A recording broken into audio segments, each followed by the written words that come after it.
ဟုတ်ကဲ့ခင်ဗျာဒီကနေ့ကျွန်တော်ထိုင်းစကားပြောဆိုင်ကယ်ပြည်ဆိုင်ထဲမှာစကားပြောချင်းဆိုတဲ့ထိုင်းစကားပြောကိုကျွန်တော်ပြုလုပ်ပေးသွားမှာဖြစ်ပါတယ်ခင်ဗျာဟုတ်ကဲ့ခင်ဗျာကျွန်တော်လည်းအတူလေ့လာကြည့်ကြရအောင်ခင်ဗျာဆိုင်ကယ်ပြတ်သွားပါတယ်မော်တော်ဆိုင်เสียครับมอเตอร์ไซค์เสียครับဆိုင်ကယ်ကိုစစ်ဆေးပေးပါช่วยเช็คมอเตอร์ไซค์ให้หน่อยช่วยเช็คมอเตอร์ไซค์ให้หน่อยเอ็นจินมันโนบู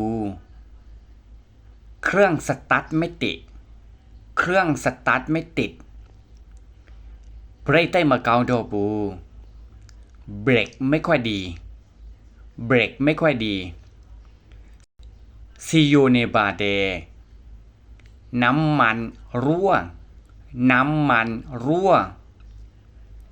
อัตราทั่วในบาเดมีเสียงดังมีเสียงดังปาเพี้ยนในเลจิเปบา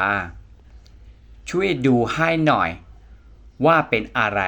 ช่วยดูให้หน่อยว่าเป็นอะไร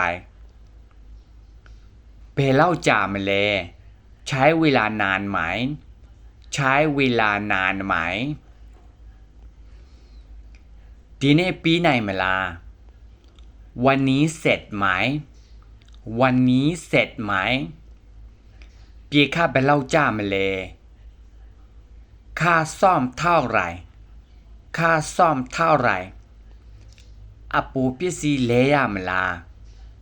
ต้องเปลี่ยนอะไหล่ไหมต้องเปลี่ยนอะไหล่ไหม AGY လဲပေးပါเปลี่ยนน้ำมันเครื่องให้หน่อยเปลี่ยนน้ำมันเครื่องให้หน่อยแบตเตอรี่อันนี้นี่เด้แบตเตอรี่อ่อนแบตเตอรี่อ่อนแบตเตอรี่อัตเตเลชินเด้อยากเปลี่ยนแบตเตอรี่ใหม่อยากเปลี่ยนแบตเตอรี่ใหม่และไก่ตรงนี้เด้แฮนด์สั่นแฮนด์สั่นตายาลิแทบปีบาเติมลมยางให้หน่อยเติมลมยางให้หน่อยตายาเป้าหนีเดยางรั่วยางรั่วมีเมเลบูไฟไม่ติดไฟไม่ติดมีลงเลปีบาเปลี่ยนหลอดไฟให้หน่อยเปลี่ยนหลอดไฟให้หน่อยเมียเปลี่ยนเปบาช่วยซ่อมเร็วหน่อยช่วยซ่อมเร็วหน่อยအခုချက်ချင်းပြင်လို့ရမလားซ่อมตอนนี้เลยได้ไหมซ่อมตอนนี้เลยได้ไหมมะแน่เพียงลาอยู่แม่พรุ่งนี้จะมารับพรุ่งนี้จะมารับพี่โพสต์เปบาเสร็จแล้วโทรบอกด้วยเสร็จแล้วโทรบอกด้วย